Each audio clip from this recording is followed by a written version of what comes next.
primero felicitar por este formidable congreso a los colegas Rafael Yáñez, a Juan Carlos Astovilca y a todo el comité organizador de la Cámara Internacional de Prevencionistas, del Colegio de Prevencionistas de Riesgos del Perú. Tengo una grata sensación de lo que está pasando en Perú, sobre todo en estos últimos 2 años, en este último año más, sobre todo ese cambio sustancial que están haciendo en la cultura preventiva, fortaleciendo los temas de salud mental en el ámbito laboral, de la gestión técnica de los riesgos psicosociales, impulsando normativas y sobre todo impulsando este tipo de eventos, ¿no? Que estos foros internacionales con el nivel tan alto de los colegas que han compartido estas ponencias, eso es lo que va generando a nivel de Latinoamérica una cultura de prevención, una cultura de bienestar laboral, una cultura del cuidado de las personas. Así que mis felicitaciones, Rafael, Juan Carlos, y a todos sus gremios, ¿no? A todos sus asociados a la Cámara y al Colegio de Prevencionistas. Muchas gracias por la invitación. Voy a voy a compartir la presentación y lo que yo les vengo a hablar hoy día, ¿sí? Me confirma, ya la estamos viendo, ¿no es cierto? ¿Sí? Ok, perfecto. Voy a ponerle en presentación. Perfecto, perfecto. Muy bien. Ok. Entonces, hoy día tengo el placer, ¿no? De presentarles mi ponencia sobre la gestión técnica de los riesgos psicosociales con una mirada integral que las organizaciones tienen que aspirar para lograr alcanzar un bienestar laboral, ¿sí?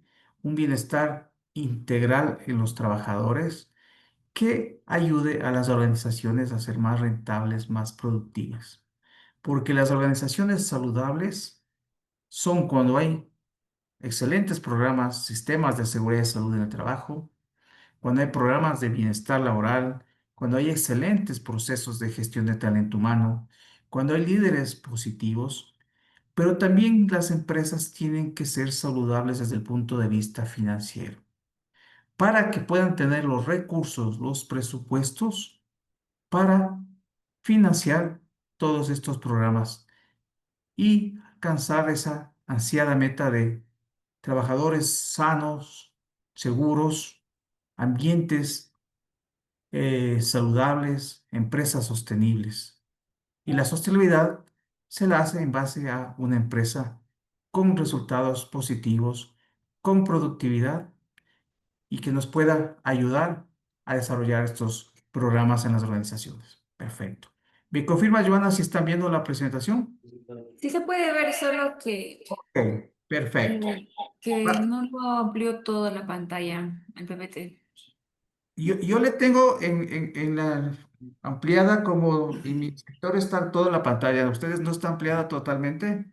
No sale la primera diapositiva y con la siguiente que va a presentar. Ah, que no sé, ya en la parte técnica. Bueno, pero sí, sí la ven, ¿no es cierto? Ok, Sí, perfecto. Bueno, vamos viendo. Creo que les está saliendo. No, está muy bien. Cuando hablamos de gestión técnica del riesgo psicosocial, tenemos que entender como profesionales de la prevención, como profesionales del bienestar laboral, que el proceso de gestión del riesgo psicosocial tiene que cumplir con todas estas bases, iniciando con la identificación de factores de riesgo, escogiendo las mejores técnicas y metodologías para analizar esos factores de riesgo. Eso se conoce como evaluación de los factores de riesgo. Cuando usted escoge una metodología, la colombiana, las baterías colombianas de autora de mi querida doctora Gloria Villalobos, con la metodología mexicana, la NOM 35, con la metodología española F5, la que usted quiera, con la metodología peruana, con la metodología ecuatoriana, la que usted quiera. Y escoge las técnicas, no solo cuantitativas, no solo los cuestionarios, sino también cualitativas, con entrevistas, grupos de discusión, observación en campo. Usted lo que está haciendo es evaluando los factores de riesgo. Pero hay un grave error, sobre todo en muchas organizaciones acá en Ecuador y en algunos países de Latinoamérica. Espero que no se cometa estos errores mucho en empresas peruanas, que los responsables de estos programas de evaluar los riesgos psicosociales se quedan ahí, se quedan con los informes, se quedan con la evaluación del factor de riesgo en carga mental, en cualquier otro tipo, en alta responsabilidad, ¿no es cierto? En conflicto de rol, y solo generan una hoja de recomendaciones y nada más. Señores, colegas de Latinoamérica, hasta este momento solo nos convertimos en evaluadores de los factores de riesgo.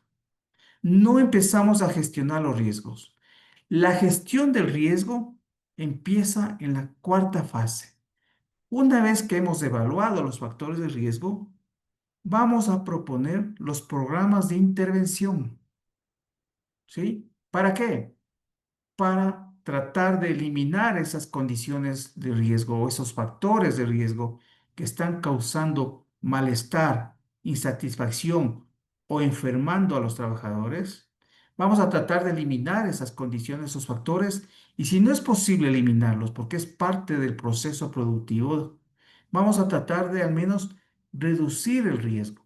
Si yo evalué riesgo muy alto, alto en carga mental, o en demandas cuantitativas, voy a tratar de que con el programa de intervención que vamos a proponer, en mi próxima evaluación, que será en 3 meses, 6 meses, dependiendo el nivel de riesgo, dependiendo el factor, volver a evaluar y ese nivel ya haya bajado de riesgo alto al menos a riesgo medio. Y posteriormente voy a hacer ese seguimiento para establecer que a nivel global los estados de ansiedad, los estados de incertidumbre, esos estados de desmotivación, de insatisfacción laboral de los trabajadores se han ido reduciendo. Eso, mis queridos colegas, se llama gestionar el riesgo psicosocial.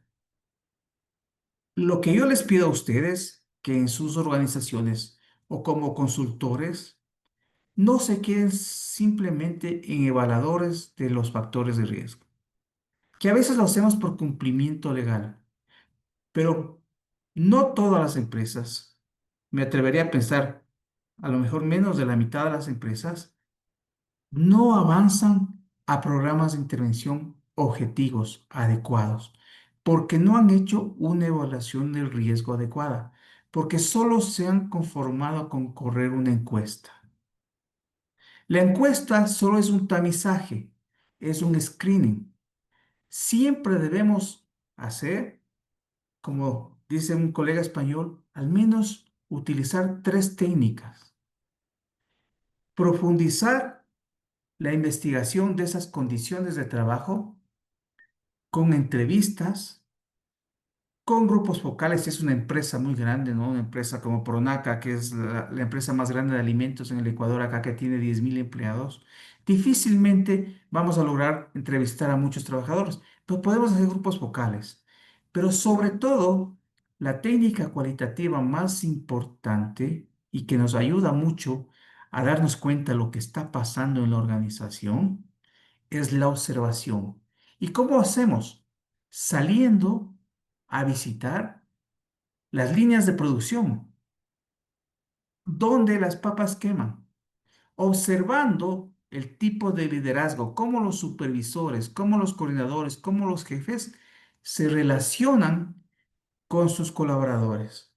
¿En qué condiciones de trabajo están desarrollando sus actividades? ¿Cómo está el nivel de ruido, el nivel de iluminación, la temperatura, ventilación? ¿Sí? ¿Cómo son las condiciones de los puestos de trabajo? Conversar con la gente. ¿Sí? Los trabajadores, cuando tú te muestras transparente, cuando tú te muestras eh, con una actitud de querer ayudar al trabajador a que esté en mejores condiciones, la gente te cuenta, la gente te dice lo que está pasando en la realidad.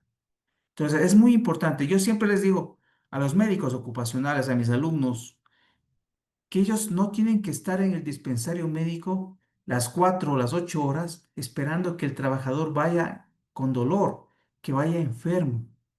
Ellos tienen, igual que el técnico, que el ingeniero de seguridad y salud, salir a observar las áreas de trabajo, a conversar con la gente. Solo así el médico ocupacional, el médico de empresa, se va a dar cuenta por qué el trabajador llega enfermo y con esos síntomas. Hay que hacer análisis de puestos, análisis de procesos. ¿Ok? ¿Vamos bien, Johanna? ¿Se me está escuchando claro? ¿Sí? Vamos, ¿me explico bien lo que estoy comentando? Sí, doctor, la estamos escuchando perfectamente. Muy bien, perfecto. Vamos avanzando. Y ustedes saben, ¿no? Como técnicos, como prevencionistas de la Cámara, del Colegio de Prevencionistas, la jerarquía de controles de riesgo. Y, vea, y aquí yo les traigo a la mesa esa jerarquía, pero enfocado en la salud mental laboral. ¿No es cierto? ¿Cuál sería el prioritario control, el primer control, ¿no es cierto? Eliminar el factor de riesgo. ¿No es cierto? Después vamos a sustituir el riesgo, a reducir la exposición, a educar y a disminuir los impactos. ¿Sí? Todo eso lo tenemos que tener claro en nuestra gestión técnica del riesgo. ¿No es cierto? Si nosotros tenemos como un factor de riesgo un ambiente de trabajo imprevisible, podemos eliminar automáticamente, formando a los líderes, formando a los gerentes, a los directores, a los supervisores, a los coordinadores, a los jefes, en notificar cualquier cambio en su trabajo con anticipación, en ser mejores planificadores. ¿Ok? Si tenemos personal insuficiente y agotado, obviamente, ¿no? Tratar de contratar más personal o reasignar tareas, hacer rotación de puestos, ¿no? Si el presupuesto no nos permite contratar más gente. Si tenemos tareas agotadoras y estresantes, podemos hacer rotación de empleados para evitar el estrés, ¿no? Que no estén expuestos en puestos de trabajo en tareas muy repetitivas, muy monótonas, ¿no? Podemos hacer rotación. Si tenemos clientes difíciles que generan estrés a nuestros trabajadores, que están expuestos a demandas emocionales negativas, capacitar en afrontamiento, ¿no es cierto?, al trabajador, en afrontar estas situaciones de clientes difíciles. Si tenemos ya colaboradores deprimidos porque hemos fallado en los primeros controles, tenemos trabajadores, colaboradores con estados de ansiedad, con depresión, vamos a ofrecer reactivamente, pero hagamos algo, vamos a ofrecer asistencia para la salud mental, programas de acompañamiento emocional. Y si son extremos, direccionemos a un psiquiatra que dé ese apoyo para que el trabajador pueda rehabilitarse, pueda tener terapia ocupacional. ¿No es cierto? Entonces vayan viendo, ¿no? Y la gestión técnica es integral. Pero para esto a lo mejor habrá muchos colegas que no son especialistas, que nos están escuchando en este congreso. Para gestionar los riesgos psicosociales de manera técnica, tenemos que conocer de dónde se originan los factores de riesgo. Vean, los factores psicosociales están presentes ahí. Nosotros tenemos que educar a nuestros CEOs, a nuestros directores generales, a los gerentes generales, porque hay muchos que dicen, no, aquí no pasa nada. No, los factores psicosociales están presentes. Evaluando, sabremos si son protectores o si son de riesgo, si son positivos o son negativos hacia la salud integral del trabajador. Pero vean lo complejo que es la psicosociología laboral, porque los riesgos ergonómicos, mecánicos, químicos, físicos están en el trabajo. Pero en los riesgos psicosociales, los factores psicosociales no solo están en el trabajo, en la tarea, ¿no es cierto? En las actividades, en el estilo de liderazgo, en la comunicación, la información de la empresa, sino tienen dos interacciones que influyen de manera muy directa en el bienestar de los trabajadores y en la productividad empresarial. Es lo que pasa con el individuo, los factores personales, lo que el trabajador piensa, lo que el trabajador siente. ¿No es cierto? Escuchaba una de las conferencias, ¿no es cierto? Hablando sobre la emoción. El trabajador piensa, luego se emociona y con la emoción actúa. Ahí viene el tema, ¿no es cierto?, de la accidentabilidad, el tema de los comportamientos inseguros, de los actos inseguros en el trabajo. Entonces, en psicosociología, el individuo tiene un conjunto de percepciones hacia su trabajo, hacia la empresa, de expectativas, pero también viene desde su niñez, desde su hogar, desde su casa, de su formación como persona, con sus amigos, sus parejas, viene con valores, con principios, con hábitos, con costumbres. Si esos componentes del individuo, esos factores personológicos, valores, principios, costumbres, hábitos, son positivas, el trabajador va a tener percepciones positivas y se complementan con las capacidades, con las competencias, que es el conjunto de los conocimientos, la experiencia para trabajar, ¿no es cierto? Entonces, si esto es positivo, van a ser factores protectores y van a ayudar al trabajador a tener una contención en su trabajo, en los factores organizacionales, en los intralaborales. Pero también viene una tercera interacción que influye positivamente o negativamente en el trabajo, en el comportamiento del trabajador, que es su entorno, su ambiente fuera del trabajo, su ambiente familiar, donde vive, sus relaciones con todo lo que tiene el trabajador fuera del trabajo. ¿No es cierto? Todos esos ambientes socioeconómicos, todos esos ambientes de relaciones que tiene el trabajador fuera. Vean, si tenemos trabajadores con entornos socioeconómicos, con entornos familiares negativos, van a afectar, no va a haber un equilibrio en lo que pasa en la mente, en el corazón, en lo que piensa, en lo que siente el trabajador y cómo va a actuar frente a lo que pasa en el trabajo. ¿Ok? Entonces, eso es muy importante, que tenemos que para gestionar técnicamente saber de dónde se producen los factores psicosociales, ¿no? Vean, ¿no es cierto? Aquí a mi izquierda, lo que pasa dentro del trabajo, en el medio ambiente del trabajo, el contenido del trabajo, ¿no es cierto? Las condiciones de la organización, tipos de liderazgo, información, comunicación, jornadas, horarios. Y acá, en el lado derecho, tenemos lo que hablábamos de los factores personales, las capacidades, las necesidades, las expectativas, las percepciones, las costumbres, la cultura y las condiciones personales fuera del trabajo.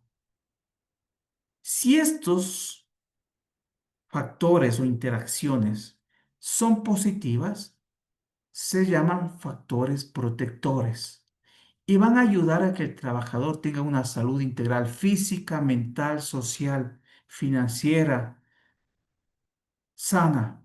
va a tener un efecto positivo en el rendimiento, en el desempeño, en la productividad del trabajador. Y obviamente va la organización a tener ambientes de bienestar en el trabajo. Si por el contrario, estos factores, estas interacciones son negativas, van a afectar la salud. Se va a romper ese equilibrio entre la salud física, mental, emocional y social del trabajador. Porque somos seres biopsicosociales. No podemos separar esas tres dimensiones, esos tres estados de salud. Y vamos a tener problemas de desempeño, trabajadores desconcentrados, trabajadores preocupados, desmotivados, con problemas en el trabajo o en su familia y no va a haber malestar. Por el contrario, va a haber mucha insatisfacción, muchas carencias a nivel de los colaboradores. Entonces, es súper importante que tengamos claros estos temas, ¿no? Porque ahí nosotros podemos comenzar a hablar técnicamente de los riesgos psicosociales y ya les vamos dando nombre y apellido a los factores, ¿no? Exigencias psicológicas, ¿no es cierto? Exigencias cuantitativas, ritmo de trabajo, exigencias emocionales, control sobre el trabajo, posibilidad de desarrollo, sentido al trabajo, apoyo social y calidad de liderazgo, el apoyo social de los compañeros, de los líderes, de los jefes, ¿no es cierto? Claridad de rol, conflicto de rol, ¿no? Para que algunas, a veces no tenemos claro cuál es la claridad de rol y cuál es el conflicto, ¿no? La claridad de rol es cuando los líderes transmiten de manera adecuada cuáles son las responsabilidades, los resultados que se esperan de un trabajador y eliminan la incertidumbre. Y el conflicto de rol es cuando el trabajador no es demandado a hacer cosas que van en contra de sus principios o valores, ¿sí? Cuando hay consistencia del rol. O cuando en las empresas privadas cada vez son más matriciales, tenemos puestos de trabajo que reportan a dos líderes. O a lo mejor reporto a mi líder funcional acá en Brasil, pero tengo a mi líder administrativo en Lima, cerca de mí. Y el uno me dice, haz así, y el otro me dice, no hagas así, haz de esta manera. Y el pobre trabajador está en el medio, angustiado, sufriendo. Eso es conflicto de rol. Tema de compensaciones, ¿sí? Recuerden mucho el tema de justicia, ¿no? Cómo el trabajador percibe la justicia en en la organización, no solo en el tema de compensaciones, de remuneraciones, sino en todo, en procesos, en todo. Entonces, estos factores psicosociales, ya con nombre y apellido, si son positivos, nos van a ayudar a tener excelente salud y excelente satisfacción en el trabajo, que eso se traslada en productividad. Vean, y como creo que hablaba, creo que era la doctora Patricia Caney, que decía, hay que ir a la esencia, ¿no? No hay que complicar las cosas. Nosotros tenemos que enseñar a nuestros responsables, a nuestros líderes, no solo a los de recursos humanos, no solo a los de seguridad de salud, no solo a los de bienestar, no solo a la gente que está encargada del programa psicosocial. Todo líder de cualquier área, del área de mantenimiento, del área de producción, es el responsable de su gente. Él tiene que aprender a identificar qué factores psicosociales, qué condiciones inadecuadas se están generando en su área. Y cuando hagamos las evaluaciones, tenemos que tener metodologías técnicas para poder identificar. Vean en este caso. Hay sobrecarga en el trabajo, hay falta de control, ¿no es cierto? Falta de control no es que los supervisores, los líderes no supervisen al trabajador. El control en psicosociología laboral es cuando el trabajador no tiene las competencias, las capacidades, los recursos, la información para hacer bien su trabajo. Si no tiene eso, se estresa, se tensiona, ¿no es cierto? Hay conflicto de autoridad, inseguridad psicológica. Entonces, ¿qué va a ocasionar eso? Si esto es el pan de cada día en una organización, va a ocasionar que haya el riesgo psicosocial de estrés laboral.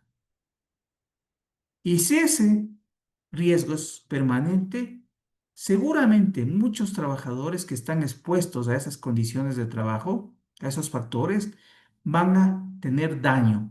enfermedades cardiovasculares, respiratorias, osteomusculares, patologías mentales, trastornos de salud mental, ansiedad, depresión. ¿Vea? Entonces es fácil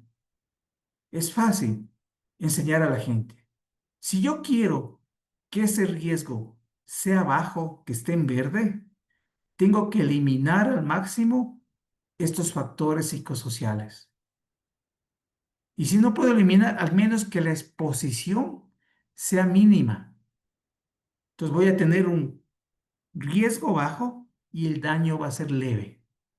Pero si no hacemos gestión, si solo nos conformamos con mandar una encuesta una vez al año y punto, si no formamos a líderes con estilos de liderazgo solidarios, positivos, tras un liderazgo transformacional, vamos a tener riesgo de estrés alto, acoso, violencia a nivel alto y habrá un punto que muchos de nuestros trabajadores expuestos a estrés laboral crónico van a terminar en un burnout, en un quemazón y con enfermedades, ¿no es cierto? Sintomatizando enfermedades físicas. Entonces, así de sencillo, a mayor exposición de los factores de riesgo, mayor es el riesgo y mayor es el daño. A menor exposición, si no puedo eliminarlos, pero la exposición es baja, el nivel de estrés o de violencia y acoso va a ayudarnos a tener sin daño o daños leves. Vea, y aquí es súper importante en el tema de acoso laboral, porque los acosadores son los individuos que no tienen los factores personales adecuados. ¿Ok? En su mente, en su corazón, en su alma. Por eso es importante los procesos de gestión de talento humano de manera adecuada. Bien diseñados los puestos de trabajo para poder seleccionar a las personas de acuerdo a su perfil. Sobre todo los líderes, llámese jefe, llámese supervisor, llámese coordinador, gerente, director, como usted quiera. Gente que maneje sus emociones de manera adecuada. Gente que le interese el bienestar de la gente. Orientado a los resultados, sí, pero también orientado a las personas. Vea, y cuando no tenemos esas capacidades en los trabajadores o en los líderes sobre todo, comienza a haber un desequilibrio y el desequilibrio hace que aparezca el estrés. Cuando las demandas profesionales, las exigencias del puesto de trabajo, de la tarea, superan a las capacidades del trabajador. Cuando la gente no está con el control sobre su trabajo porque le falta conocimiento, habilidad o actitud o experiencia, hay el desequilibrio y aparece el estrés. Así de sencillo, así de ir a la esencia. Y ahí tenemos, ¿no? Ustedes saben que tenemos muchos modelos que nos explican, que nos dan el marco teórico, cómo se relacionan los factores psicosociales con el daño a la salud y con el daño a la productividad empresarial. ¿No es cierto? Mi querido Manuel Pando, que estuvo en este congreso, en uno de sus textos con los que estudiamos nosotros, él desarrolla 21 modelos, pero hay muchos más. Pero vean el modelo del estrés, que tiene que ver cuando hay ese desequilibrio también, cuando no están bien diseñados los puestos de trabajo, cuando no tengo bien diseñados mis sistemas de talento humano, hay un desequilibrio entre el esfuerzo de los trabajadores, lo que entregan en su trabajo a la organización, con todos los sistemas de recompensa.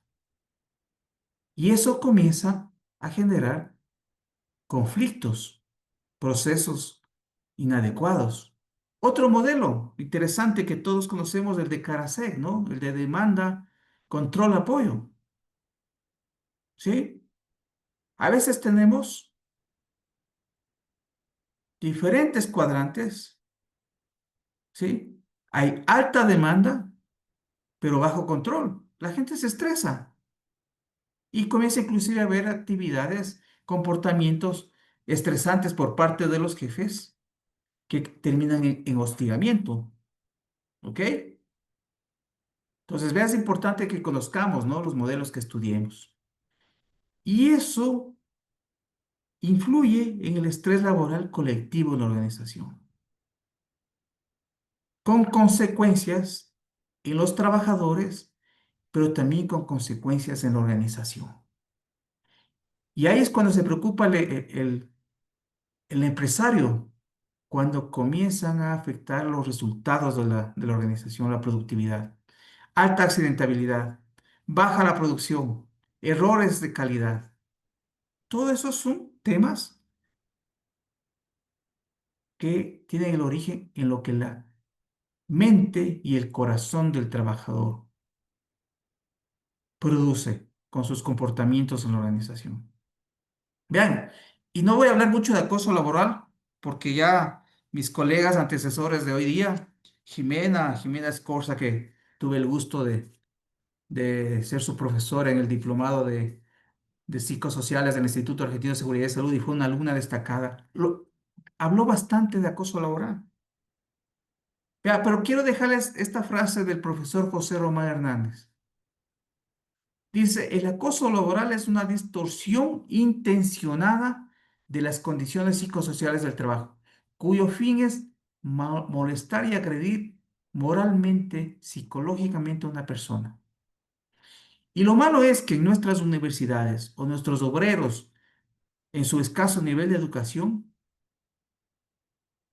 la educación no nos da, la formación no nos dota a los trabajadores de esos recursos para responder a un acoso psicológico.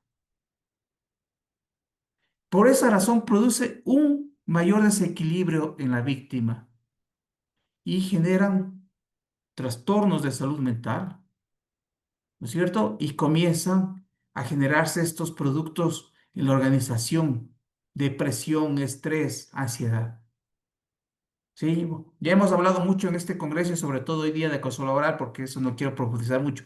Pero lo que quiero que se lleven, que los trabajadores que no tienen bien puesto sus factores personales,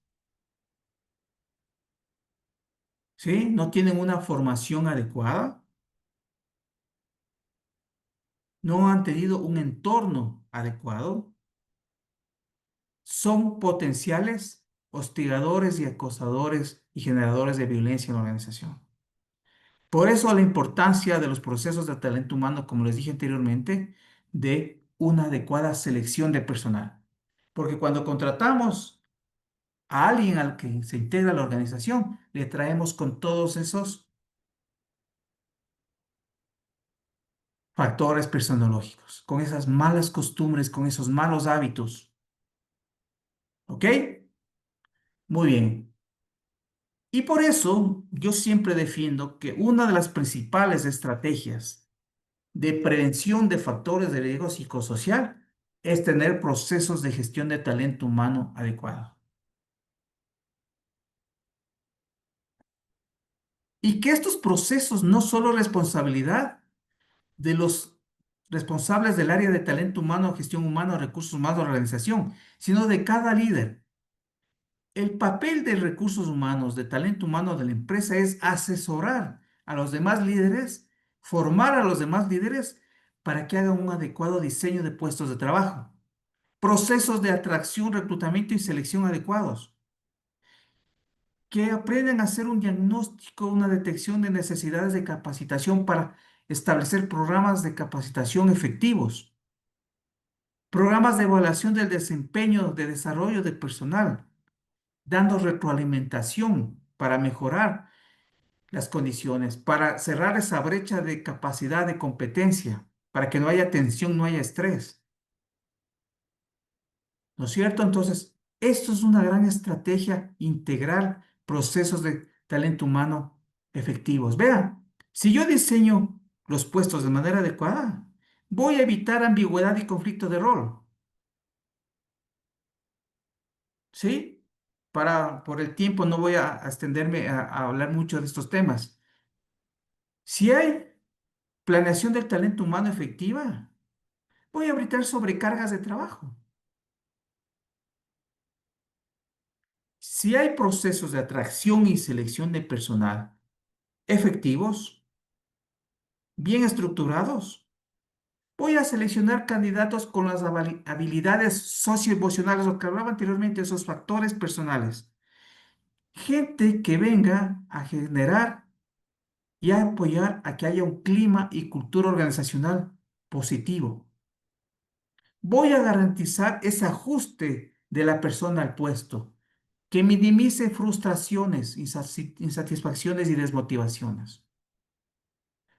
Si tengo buenos procesos de onboarding, de inducción y orientación, vamos a reducir la incertidumbre y la ansiedad. Tengo canales de comunicación, de apoyo, resolución de conflictos. Si tengo programas de capacitación y desarrollo profesional adecuados, voy a fortalecer la resiliencia, la inteligencia emocional, el manejo del estrés y mis colaboradores. Y voy a aumentar ese sentido de competencia que mejora la autoestima, el control, lo que llamamos, vamos a generar engagement, que la gente de mi empresa se comprometa, tenga un compromiso con la organización, porque la organización se interesa en su desarrollo personal y profesional también. No solo se interesa en los resultados financieros. Si tengo buenos procesos de inducción y orientación, voy a reducir la incertidumbre, como les comentaba, ¿no? Resiliencia, sentido de competencia. Evaluación del desempeño. Voy a generar procesos de evaluación de 360 grados, donde no solo evalúa el jefe, sino evalúan los compañeros, evalúan los clientes, clientes externos, clientes internos que nos dan un feedback importante, los pares y sobre todo la autoevaluación para generar procesos de retroalimentación constructiva. Sí, para ir cerrando esas brechas de desempeño con los planes de mejoramiento. Y muchas veces, mis queridos colegas, porque yo trabajé muchos años, la primera etapa de mi vida profesional en talento humano, los problemas de desempeño de los trabajadores muchas veces son por problemas del jefe, de su líder, porque el jefe no le da los recursos que necesita el trabajador, no le da la información, no se comunica, no se vincula con el trabajador y no se puede conseguir un desempeño esperado. Entonces hay que tener una retroalimentación mutua también en el proceso de evaluación del desempeño. No solo al trabajador, sino que el trabajador también nos dé una orientación a los líderes. ¿Cómo ve nuestro liderazgo? ¿Cómo ve nuestra planificación? ¿Cómo ve cómo el líder se comunica? ¿Cómo informa a los trabajadores? ¿Ok? Vean, lo más complicado en las organizaciones de talento humano, el tema de compensaciones y beneficios, ¿no? Alcanzar esa justicia, esa equidad. Pero si nosotros lo orientamos todo a un bienestar laboral, vamos a tratar de alcanzar compensaciones justas, equitativas, que reduzca el estrés económico, que reduzca los conflictos, las insatisfacciones. Obviamente, y con un buen sistema de beneficios, ¿no? Como seguros, herramientas que puedan apoyar al trabajador.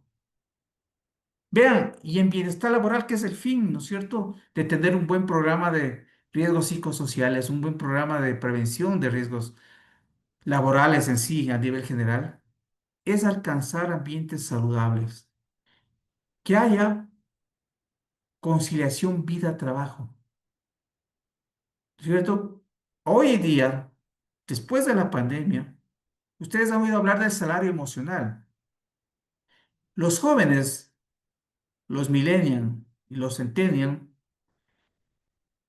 quieren trabajos con flexibilidad laboral.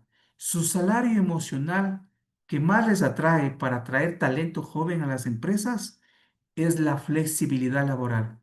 Que el colaborador tenga conciliación de su vida personal con el trabajo. Y obviamente mejorando todo el concepto del sistema de seguridad y salud ocupacional, cuidando que nuestra organización no tenga riesgos, que haya sistemas de protección para que el trabajador se sienta seguro, que viene en la mañana de su casa al trabajo y regresa sano, regresa con los dedos completos. ¿No es cierto? Debemos implementar protocolos de prevención e intervención primario, secundaria y terciaria, ¿no? Bueno, la terciaria no es lo más aconsejable porque es reactivo, pero al menos tenemos que tener protocolos. Generar climas y culturas organizacionales positivas que reduzca tensiones, que haya percepción de apoyo social al colaborador, sobre todo de sus líderes, de sus jefes. Los jefes, los líderes tienen que vincularse con la gente para comprender a veces por qué un trabajador ha cambiado abruptamente su comportamiento. ¿Qué le está pasando? ¿Tiene algún problema en el trabajo o tiene algún problema en su casa, con sus hijos, con su pareja? Tenemos que hacer gestión social con los trabajadores para ayudarles a retornar a su desempeño normal. Programas de apoyo social, de acompañamiento emocional. Vean, la prevención de los riesgos psicosociales, para cerrar este capítulo, no es responsabilidad de ningún proceso de talento humano, ni solo del área de seguridad de salud, ni solo del área de trabajo social o de psicología. Es de todos los líderes. Todo se interrelaciona. Vean, todos han visto alguna vez este gráfico de diferente, a lo mejor infograma. Este es el modelo de Baker, que establece que para tener un buen desempeño laboral, que eso les interesa a nuestros CEOs, a nuestros gerentes, para que nos den los presupuestos para nuestra gestión, para tener un buen desempeño laboral, el trabajador tiene que tener un comportamiento proactivo. ¿Y cómo tiene un comportamiento proactivo? Cuando la empresa selecciona y le va dotando en el transcurso de su jornada, de todo su journey empresarial, desde que entra el trabajador hasta que sale de la empresa, le va dotando de los recursos personales y laborales. Eso hace que se genere un engagement laboral. Si por el contrario no se genera esos recursos, desde el momento de selección traigo gente que no tiene la competencia para el perfil, para las responsabilidades de su puesto de trabajo. Y yo como empresa, con mis procesos de talento humano, no cierro esa brecha, los trabajadores se autodesvalorizan y sienten agotamiento. Y puede llegar a un agotamiento crónico, que es el burnout. Por eso, mis queridos colegas, esto es súper importante que les quede. Lo opuesto al burnout es el engagement laboral. ¿Sí? Si yo tengo trabajadores competentes, ¿no es cierto? Con excelentes recursos personológicos, pensamientos, valores, ¿no es cierto? Hay resiliencia, hay solidaridad y la organización hace sus papeles, hace sus deberes y tiene procesos de desarrollo del personal, de beneficios de bienestar, va a haber gente comprometida con una productividad al máximo. Por el contrario, tendremos trabajadores agotados mentalmente, emocionalmente y con el peligro de caer en un quemazón y con enfermedades crónicas físicas. ¿Sí? Este es el modelo que decía, el modelo de demandas y recursos de Baker, ¿no?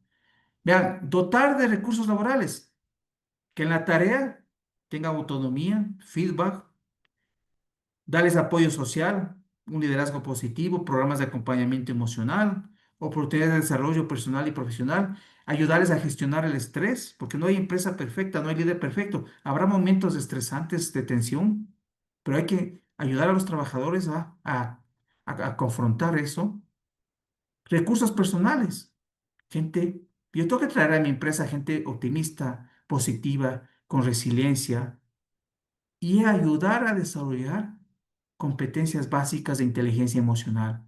Que la gente tome conciencia, autoconocimiento, para que vaya mejorando lo que tenga que mejorar, que se autorregule, que sea autoeficaz, empática, que tenga comunicación asertiva. Solo así vamos a tener productividad. Vean, un poquito para terminar, unas pequeñas recomendaciones para alcanzar un liderazgo positivo. El liderazgo positivo nos va a ayudar a tener bienestar laboral en la organización. Si ustedes leen las estadísticas de todas las consultoras internacionales, el 80% más o menos de las renuncias en las empresas, la gente se va de las empresas, el 80% por su jefe, el resto, el 20% por otras causas, por el salario, por el sueldo, mejores condiciones o problemas personales. Pero el 80% de la gente renuncia a la empresa por el jefe. Entonces tenemos que nosotros desarrollar liderazgo positivo. ¿Cómo? Ofreciendo seguridad psicológica al equipo, inspirando confianza, comunicándonos adecuadamente, vinculándonos, escuchando, siendo empáticos con nuestros trabajadores, dando apoyo y orientación, teniendo una cultura colaborativa en la organización, promover el trabajo en equipo, la autonomía, reconocimiento, eso es lo que fallan los líderes. Cuando yo trabajaba en talento humano, hacía evaluaciones a los jefes que los colaboradores le evaluaban de manera anónima para que sea más objetivo. Siempre los gerentes, los líderes fallaban en reconocer a su gente, en vincularse con la gente, en comunicarse con la gente. Es vital que el líder positivo reconozca, valore el compromiso, el esfuerzo, los resultados y tenga una gestión emocional adecuada, equilibrio y racionalidad al tomar las decisiones sin perder el control. Solo, vean, si yo les pregunto a ustedes, antes de pasar a esta última lámina, y les pido que ustedes, por favor, los que estén atentos, los que ya no estén agotados estos 3 días de congreso, para usted, ¿cuál es el factor de riesgo psicosocial más peligroso? Escuche bien la pregunta. ¿Cuál cree usted, colegas que me están escuchando, que es el factor de riesgo psicosocial más peligroso en una organización? Si pueden colaborar, por favor, escribiendo en el chat. Lo que tengan ahí, sí, sí buscar en Google. Para usted, ¿cuál es el factor de riesgo psicosocial? Me gustaría que participen algunas personas para terminar este cierre de esta conferencia con lo que la gente comente. ¿Sí me escuchan, no? ¿Sí me están escuchando? Sí, doctor. Ya. Mi querido Rafael, Juan Carlos, Denis, Luz, para usted, ¿cuál es el factor de riesgo psicosocial más peligroso? Muy bien, Amora dice falta de liderazgo y doble presencia. Ok, liderazgo, exactamente. Muy bien, estamos con profesionales que conocen este tema. Vean, el liderazgo, cuando no es positivo en la organización, cuando es negativo, es el que produce los demás factores de riesgo psicosocial organizacionales. Si ustedes revisen la clasificación de Cox-Griffith, muchos de ustedes habrán estudiado con Cox-Griffith, con toda esa clasificación de los factores que producen estrés, que son como 50. Todos esos factores se producen en una empresa o son factores organizacionales, ¿no es cierto? Por culpa de un mal líder. Entonces, si yo comienzo a trabajar en líderes positivos en la organización, voy a conseguir reducir al máximo los factores de riesgo psicosocial y teniendo procesos de talento humano claros, efectivos, enfocados en bienestar. Solo así, mis queridos colegas, vamos a tener, alcanzar empresas seguras, saludables y sostenibles. Empleados saludables, resultados organizacionales saludables, incluidos financieros, como les decía, ¿no? Porque si una empresa no tiene salud financiera, no tiene presupuesto para apoyarnos. Sí, así exactamente, Amora. No solo en Ecuador, es una característica en Latinoamérica, que hay jefes, pero no líderes. Y vamos a tener prácticas de organizaciones saludables. Caso contrario, puede pasar esto. Déjenme compartir unos minutitos, tenemos tiempo, unos cápsulas de un videíto. Caso contrario, mis queridos colegas, puede pasar esto en las organizaciones.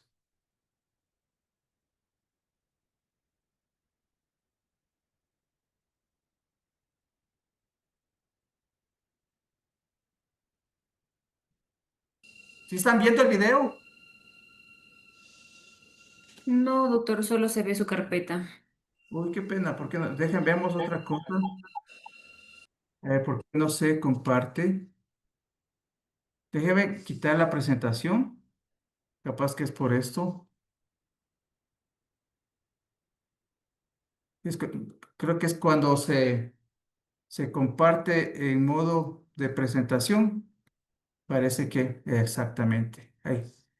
Déjenme poner esto. Déjenme. Marcelo, Ahí pueden ver la pantalla ¿qué vamos a hacer? de la Sí, película. Cumplir los plazos. ¿Sí? Eso es imposible. sí, doctor. A ver, si no tenemos empresas saludables, si tenemos ambientes tóxicos, puede pasar esto.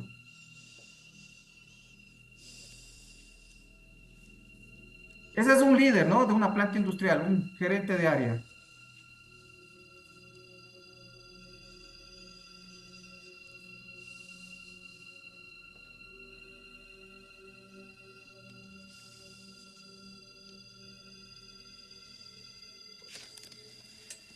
Marcelo, ¿qué vamos a hacer? Cumplir los plazos. Eso es imposible. Poneos a trabajar, ya nos llamarán.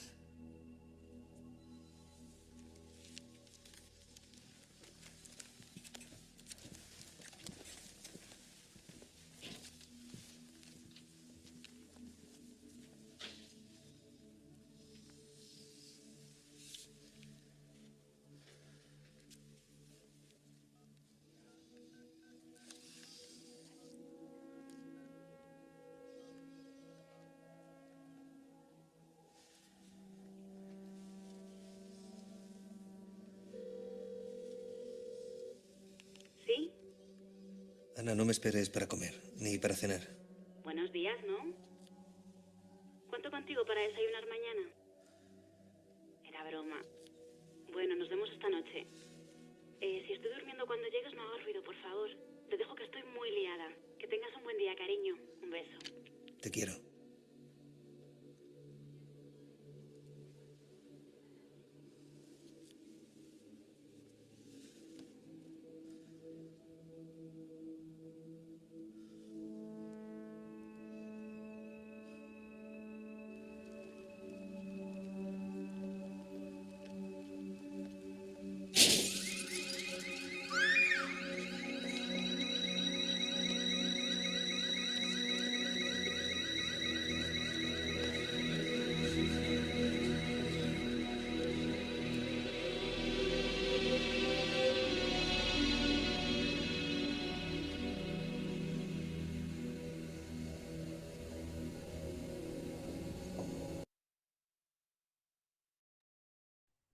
Y en esta semana celebramos el Día Mundial de la Prevención del Suicidio, ¿no?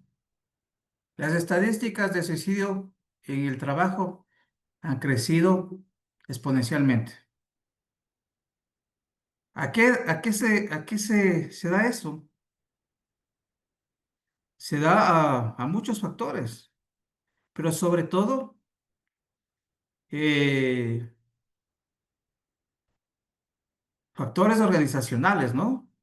Factores personales, ambientes tóxicos, estresantes, con violencia o acoso en el trabajo. Vamos a ver unos pocos minutos más, que aquí hay un pequeño resumen de lo que pasa en esta empresa.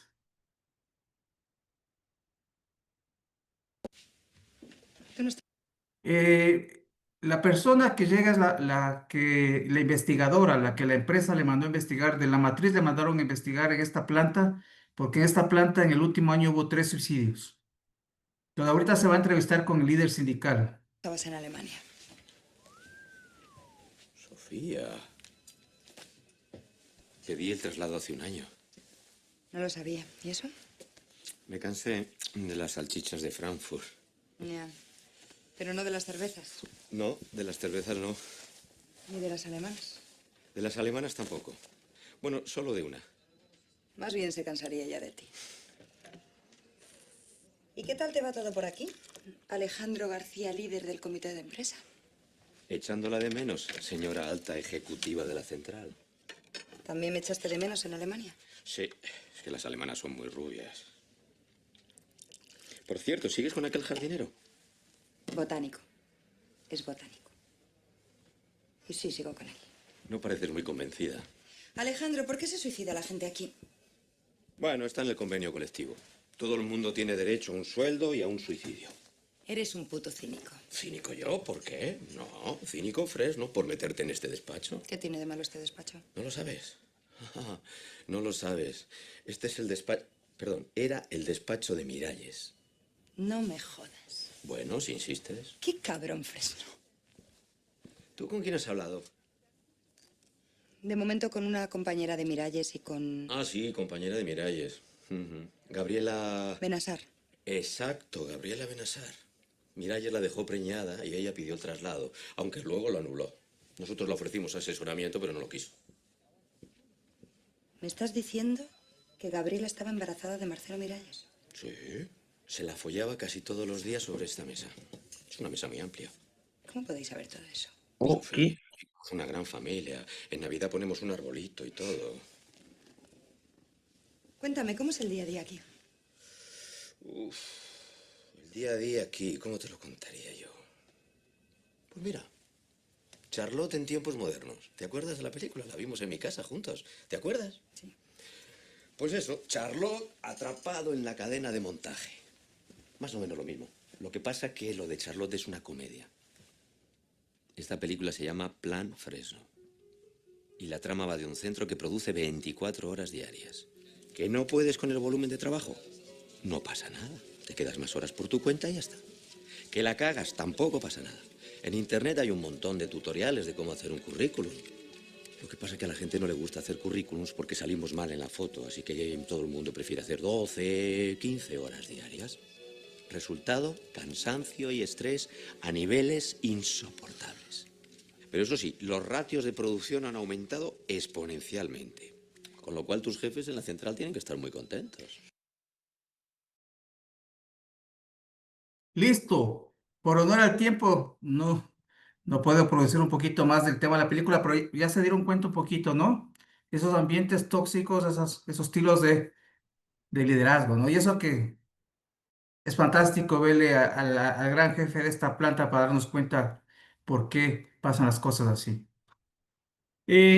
Para mí ha sido un gusto compartir con ustedes esta, esta ponencia para ir generando conciencia, ¿no es cierto? Cultura preventiva de gestión de riesgos psicosociales y salud mental acá en Latinoamérica. Recuerden, el factor de riesgo psicosocial más peligroso es un mal liderazgo. A contratar y a formar líderes positivos. Muchas gracias.